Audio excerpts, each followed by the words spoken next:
ನಮಸ್ಕಾರ. ಮೂಲ ದಾಖಲೆಗಳ ಆಧಾರದ ಮೇಲೆ ಸಿದ್ಧಪಡಿಸಿದ ಈ ವಿಶೇಷ ವಿಶ್ಲೇಷಣೆಗೆ ಸ್ವಾಗತ. ಇಂದು ನಾವು ಕರ್ನಾಟಕ ಭೂ ಕಂದಾಯ ಕಾಯ್ದೆ 1964ರ ಬಗ್ಗೆ ಆಳವಾದ ಮತ್ತು ಅಷ್ಟೇ ಕುತೂಹಲಕಾರಿ ವಿಷಯಗಳನ್ನು ತಿಳಿದುಕೊಳ್ಳಲಿದ್ದೇವೆ. ವಿಷಯಕ್ಕೆ ಹೋಗುವ ಮುನ್ನ ಒಂದು ಸಣ್ಣ ವಿನಂತಿ. ದಯವಿಟ್ಟು LLB ಕನ್ನಡ ಮಿತ್ರ ಚಾನಲ್ ಅನ್ನು ಲೈಕ್ ಮಾಡಿ, ಹಾಗೆ ನಿಮ್ಮ ಸ್ನೇಹಿತರೊಂದಿಗೂ ಶೇರ್ ಮಾಡಿ. ಸರಿ, ಈಗ ನೇರವಾಗಿ ವಿಷಯಕ್ಕೆ ಬರೋಣ. 1964ರ ಈ ಬೃಹತ್ ಕಾಯ್ದೆ ಇದೆಯಲ್ಲ, ಇದು ಕೇವಲ ಒಂದು ಸಾಮಾನ್ಯ ಕಾನೂನು ಪುಸ್ತಕ ಖಂಡಿತ ಅಲ್ಲ. ಬದಲಾಗಿ ರಿಯಲ್ ಎಸ್ಟೇಟ್ ಅಥವಾ ಜಮೀನುಗಳನ್ನು ನಮ್ಮ ರಾಜ್ಯ ಸರ್ಕಾರ ವಾಸ್ತವದಲ್ಲಿ ಹೇಗೆ ನೋಡುತ್ತದೆ ಮತ್ತು ನಿರ್ವಹಿಸುತ್ತದೆ ಅನ್ನೋದರ ಸಂಪೂರ್ಣ ಕೈಪಡಿ ಇದು. ಭೂಮಿಯ ಜೀವಿತಾವಧಿಯ ಪ್ರತಿಯೊಂದು ಹಂತವನ್ನು ಇದು ಹೇಗೆ ನಿಯಂತ್ರಿಸುತ್ತೆ ಅನ್ನೋದನ್ನು ನೋಡೋಣ. ಈ ಸಂಪೂರ್ಣ ವಿಷಯವನ್ನು ಅರ್ಥ ಮಾಡಿಕೊಡಬೇಕು ಅಂದ್ರೆ ಆಸ್ತಿ ಮಾಲೀಕತ್ವದ ಬಗ್ಗೆ ಇರುವ ಅತ್ಯಂತ ಮೂಲಭೂತವಾದ ಒಂದು ಕಾನೂನು ಪ್ರಶ್ನೆಯಿಂದಲೇ ಶುರು ಮಾಡೋಣ. ನಮ್ಮ ಕಾಲಡಿ ಇರುವ ಭೂಮಿಯ ನಿಜವಾದ ಮಾಲೀಕರು ಯಾರು? ಸಾಮಾನ್ಯವಾಗಿ ಒಂದು ಜಾಗವನ್ನು ಖರೀದಿಸಿದ ತಕ್ಷಣ ಅದಕ್ಕೆ ನಾವೇ ಸಂಪೂರ್ಣ ಮಾಲೀಕರು ಅಂತ ಅಂದ್ಕೊಳ್ತೀವಿ, ಹೌದಲ್ವಾ? ಆದರೆ ಈ ಕಾಯ್ದೆಯ ಪ್ರಕಾರ ನೋಡಿದಾಗ ಈ ಪ್ರಶ್ನೆಗೆ ಸಿಗುವ ಉತ್ತರ ಸ್ವಲ್ಪ ಬೇರೆಯೇ ಇದೆ ಮತ್ತು ಖಂಡಿತವಾಗಿಯೂ ಅಚ್ಚರಿ ಮೂಡಿಸುತ್ತೆ. ಭೂಮಿಯ ಈ ಸಂಪೂರ್ಣ ಜೀವನ ಚಕ್ರವನ್ನ ನಾವು ಮುಖ್ಯವಾಗಿ 5 ಹಂತಗಳಲ್ಲಿ ಅರ್ಥ ಮಾಡ್ಕೊಳ್ಳೋಣ. ಮೊದಲನೇದಾಗಿ ರಾಜ್ಯ ಸರ್ಕಾರದ ಮಾಲೀಕತ್ವ. ಎರಡನೇದು ಕಂದಾಯ ಅಧಿಕಾರಿಗಳ ಶ್ರೇಣಿ. ಮೂರನೇದು ಭೂ ಬಳಕೆ ಮತ್ತು ಸಕ್ರಮ. ನಾಲ್ಕನೇದು ದಾಖಲೆಗಳ ನಿರ್ವಹಣೆ. ಮತ್ತು ಕೊನೆಯದಾಗಿ ಕಂದಾಯ ಕಟ್ಟದೇ ಇದ್ದಾಗ ಎದುರಾಗೋ ಪರಿಣಾಮಗಳು. ಸರಿ, ಈಗ ಮೊದಲ ವಿಭಾಗ, ಅಂತಿಮ ಮಾಲೀಕ. ಎಮಿನೆಂಟ್ ಡೊಮೇನ್ ಅನ್ನೋ ಪ್ರಮುಖ ಪರಿಕಲ್ಪನೆ ಇಲ್ಲಿದೆ. ಅಂದ್ರೆ ಯಾವುದೇ ಖಾಸಗಿ ವ್ಯಕ್ತಿಗೆ ಸೇರದ ಜಾಗಕ್ಕೆಲ್ಲ ರಾಜ್ಯ ಸರ್ಕಾರವೇ ಅಂತಿಮ ಮಾಲೀಕ ಅನ್ನೋದನ್ನ ಈ ಕಾಯ್ದೆ ಬಹಳ ಸ್ಪಷ್ಟವಾಗಿ ಹೇಳುತ್ತೆ.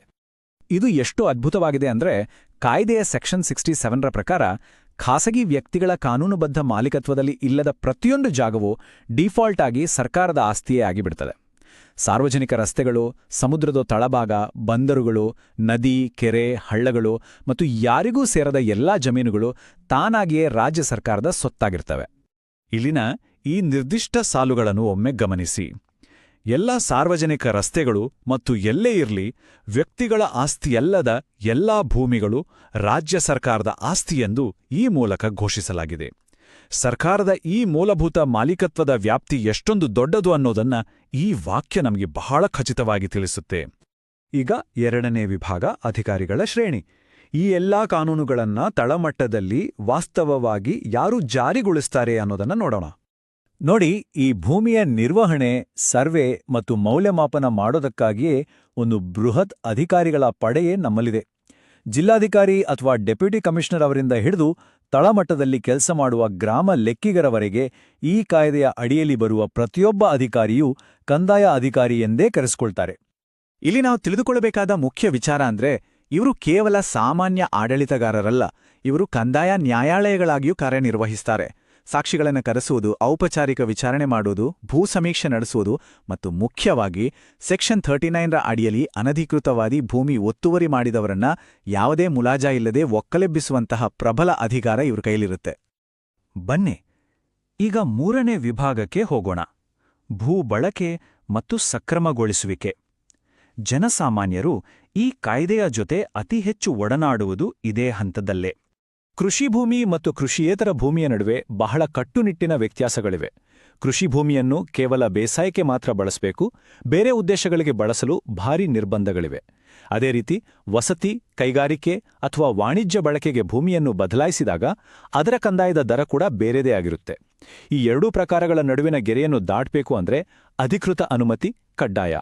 ಇದನ್ನೇ ನಾವು ಡೈವರ್ಷನ್ ಅಥವಾ ಭೂ ಪರಿವರ್ತನೆ ಅಂತ ಕರೆಯೋದು.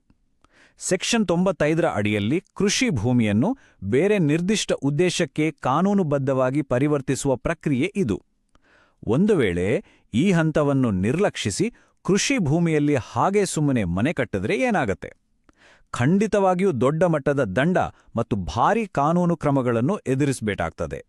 ಇಲ್ಲಿ ನಿಜಕ್ಕೂ ಬಹಳ ಆಸಕ್ತಿದಾಯಕವಾದ ವಿಷಯ ಏನಪ್ಪಾ ಅಂದ್ರೆ, ಕಾನೂನು ಕೇವಲ ಕಟ್ಟುನಿಟ್ಟಿದಾಗಿ ಮಾತ್ರ ಇಲ್ಲ, ಬದಲಾಗಿ ಅದು ವಾಸ್ತವಕ್ಕೆ ತಕ್ಕಂತೆಯೂ ಹೊಂದಿಕೊಳ್ಳುತ್ತೆ. ಸೆಕ್ಷನ್ 94A ಯಿಂದ 94D ವರೆಗಿನ ತಿದ್ದುಪಡಿಗಳ ಮೂಲಕ ಅನಧಿಕೃತವಾಗಿ ಮನೆ ಕಟ್ಕೊಂಡವರಿಗೆ ಮತ್ತು ಸಾಗುವಳಿ ಮಾಡುವರಿಗೆ, ಇದನ್ನೇ ನಾವು ಸಾಮಾನ್ಯವಾಗಿ ಬಗರ್ ಹುಕುಂ ಅಂತ ಕರೆಯೋದು, ಅದನ್ನು ಸಕ್ರಮಗೊಳಿಸಿಕೊಳ್ಳಲು ಸರ್ಕಾರ ಒಂದು ಅವಕಾಶ ಮಾಡಿಕೊಟ್ಟಿದೆ. ಆದರೆ ನೆನಪಿರ್ಲಿ, ಇದು ಅತ್ಯಂತ ಕಟ್ಟುನಿಟ್ಟಾದ ಭೌಗೋಳಿಕ ಮಿತಿಗಳಿಗೆ ಒಳಪಟ್ಟಿರುತ್ತೆ. ಪ್ರಮುಖ ನಗರ ಕೇಂದ್ರಗಳಿಂದ ಇರುವ ದೂರ ಕಾನೂನಿನ ಸಡಿಲಿಕೆಯನ್ನು ಹೇಗೆ ನಿರ್ಧರಿಸುತ್ತೆ ಅನ್ನೋದನ್ನ ಇಲ್ಲಿ ನೋಡಬಹುದು. ಉದಾಹರಣೆಗೆ, ಬೃಹತ್ ಬೆಂಗಳೂರು ಮಹಾನಗರ ಪಾಲಿಕೆ ವ್ಯಾಪ್ತಿಯಿಂದ 18 ಕಿಲೋಮೀಟರ್ ಒಳಗಿರುವ ಭೂಮಿಯನ್ನು ಸಕ್ರಮಗೊಳಿಸಲು ಸಾಧ್ಯವೇ ಇಲ್ಲ. ಅದೇ ರೀತಿ ಬೆಳಗಾವಿ, ಮೈಸೂರು ಮುಂತಾದ ಇತರ ಮಹಾನಗರಗಳಿಗೆ 10 ಕಿಲೋಮೀಟರ್, ನಗರಸಭೆಗಳಿಗೆ 5 ಕಿಲೋಮೀಟರ್ ಮತ್ತು ಪುರಸಭೆಗಳಿಗೆ 3 ಕಿಲೋಮೀಟರ್ ಮಿತಿಯನ್ನು ಕಟ್ಟುನಿಟ್ಟಿನಾಗಿ ವಿಧಿಸಲಾಗಿದೆ. ಹಾಗಂತ ಸಕ್ರಮಗೊಳಿಸುವಿಕೆ ಅಂದ್ರೆ ಯಾರು ಬೇಕಾದರೂ ಎಲ್ಲೆಂದರಲ್ಲಿ ಜಾಗ ಆಕ್ರಮಿಸಿಕೊಳ್ಳಬಹುದು ಅಂತ ಖಂಡಿತ ಅಲ್ಲ. ನೈಸರ್ಗಿಕ ಕಾಲುವೆಗಳು, ಅರಣ್ಯ ಪ್ರದೇಶ, ಉದ್ದೇಶಿತ ಹೆದ್ದಾರಿಗಳು, ಉದ್ಯಾನವನಗಳಿಗೆ ಮೀಸಲಾದ ಜಾಗ ಅಥವಾ ಹೈಟೆನ್ಷನ್ ವಿದ್ಯುತ್ ತಂತಿಗಳ ಕೆಳಗಿರುವ ಭೂಮಿಯನ್ನ ಯಾವುದೇ ಕಾರಣಕ್ಕೂ ಸಕ್ರಮಗೊಳಿಸಲು ಬರುವುದಿಲ್ಲ. ಪರಿಸರ ಮತ್ತು ಮೂಲಸೌಕರ್ಯಗಳಿಗೆ ಇಲ್ಲಿ ಹೆಚ್ಚಿನ ರಕ್ಷಣೆ ಕೊಡಲಾಗಿದೆ ಮತ್ತು ಇದು ಅಷ್ಟೇ ಸ್ಟ್ರಿಕ್ಟ್ ಆದ ನಿಯಮ. ಈಗ ಮುಂದಿನ ವಿಭಾಗ, ದಾಖಲೆಗಳ ಜಾಡು. ರಾಜ್ಯ ಸರ್ಕಾರದ ಕಡತಗಳಲ್ಲಿ ಈ ಆಸ್ತಿ ಮಾಲೀಕತ್ವವನ್ನ ವಾಸ್ತವವಾಗಿ ಹೇಗೆ ಟ್ರ್ಯಾಕ್ ಮಾಡಲಾಗುತ್ತೆ ಅನ್ನೋದನ್ನ ಅಧ್ಯಾಯ 11ರಲ್ಲಿ ವಿವರಿಸಲಾಗಿದೆ. ನಮ್ಗೆಲ್ಲ ಗೊತ್ತಿರುವ ಹಾಗೆ ಕೇವಲ ಒಂದು ಜಮೀನಿನ ಖರೀದಿಸುವುದು ಕೊನೆಯ ಹಂತವಲ್ಲ. ಮ್ಯುಟೇಷನ್ ಅಂದರೆ ಖಾತೆ ಬದಲಾವಣೆ ಅನ್ನುವ ಕಾನೂನುಬದ್ಧ ಪ್ರಕ್ರಿಯೆಯ ಮೂಲಕ ಅಧಿಕೃತ ವೈವಾಹಿಕದಲ್ಲಿ ಹೆಸರನ್ನು ಸೇರ್ಪಡೆ ಮಾಡಿದಾಗ ಮಾತ್ರ ಆ ಮಾಲೀಕತ್ವ ಸಂಪೂರ್ಣವಾಗಿ ಕಾನೂನುಬದ್ಧವಾಗುತ್ತೆ. ಇದು ನೀವು ಖರೀದಿಸಿದ ಆಸ್ತಿ ಇರಬಹುದು, ಉಡುಗೊರೆಯಾಗಿ ಬಂದಿರಬಹುದು, ಅಥವಾ ವಂಶಪಾರಂಪರ್ಯವಾಗಿ ಬಂದ ಆಸ್ತಿಯೇ ಆಗಿರಬಹುದು. ಈ ನಿಯಮ ಎಲ್ಲದಕ್ಕೂ ಅನ್ವಯಿಸುತ್ತೆ. ಉದಾಹರಣೆಗೆ, ಪಿತ್ರಾರ್ಜಿತವಾಗಿ ಒಂದು ಜಮೀನು ಬಂದಿದೆ ಅಂತ ಇಟ್ಕೊಳ್ಳೋಣ.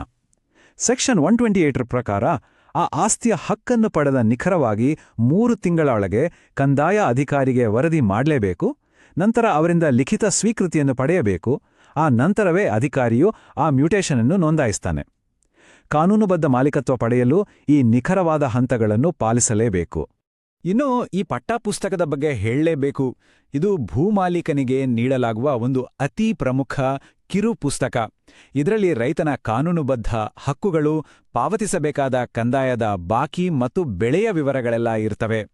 ಇದು ರೈತನ ದೈನಂದಿನ ರಸೀದಿ ಮತ್ತು ಆತನ ಹಕ್ಕುಗಳನ್ನು ಸಾಬೀತುಪಡಿಸುವ ಪ್ರಮುಖ ದಾಖಲೆಯಾಗಿ ಕೆಲಸ ಮಾಡುತ್ತೆ. ಕೊನೆಯದಾಗಿ, ನಾವು ಭೂಮಿಯ ಜೀವಿತಾವಧಿಯ ಅತ್ಯಂತ ತೀವ್ರವಾದ ಮತ್ತು ಗಂಭೀರವಾದ ವಿಭಾಗಕ್ಕೆ ಬಂದಿದ್ದೇವೆ.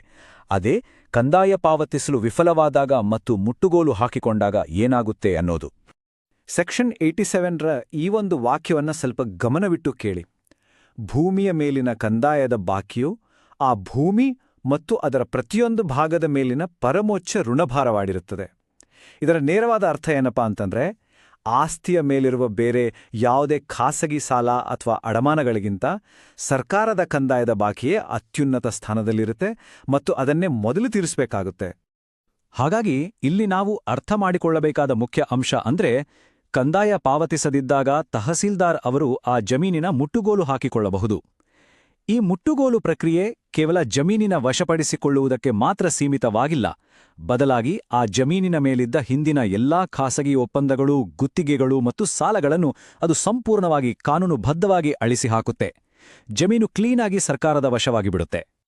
ಆದರೂ ಕಂದಾಯ ವಸೂಲಾತಿಯ ಈ ಕಟ್ಟುನಿಟ್ಟಾದ ಪ್ರಕ್ರಿಯೆ ಏಕಾಏಕಿ ನಡೆಯೋದಿಲ್ಲ. ಇದು ಹಂತ ಹಂತವಾಗಿ ನಡೆಯುತ್ತೆ. ಮೊದಲು ಬೇಡಿಕೆಯ ನೋಟಿಸ್ ನೀಡಲಾಗುತ್ತೆ, ಆಮೇಲೆ ಆಸ್ತಿಯನ್ನು ಜಪ್ತಿ ಮಾಡಲಾಗುತ್ತೆ, ಬಳಿಕ ಮಾರಾಟದ ಬಗ್ಗೆ ಘೋಷಣೆ ಹೊರಡಿಸಿ ಅಂತಿಮವಾಗಿ ಸಾರ್ವಜನಿಕ ಹರಾಜು ಮಾಡಲಾಗುತ್ತೆ.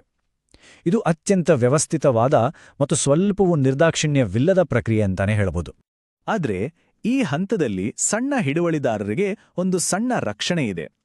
ಈ 10,000 ರೂಪಾಯಿಗಳ ಮಿತಿಯನ್ನು ನೀವು ಗಮನಿಸಬಹುದು. ತಿದ್ದುಪಡಿಗಳ ಪ್ರಕಾರ ಕಂದಾಯದ ಬಾಕಿ ಮೊತ್ತ 10,000 ರೂಪಾಯಿಗಿಂತ ಕಡಿಮೆ ಇದ್ರೆ ತಹಸೀಲ್ದಾರ್ ಅವರು ಜಮೀನನ್ನು ಮುಟ್ಟುಗೋಲು ಹಾಕಿಕೊಳ್ಳುವಂತೆ ಇಲ್ಲ. ಇದು ಸಣ್ಣ ರೈತರಿಗೆ ಸಿಕ್ಕಿರುವ ಒಂದು ಬಹಳ ದೊಡ್ಡ ರಿಲೀಫ್.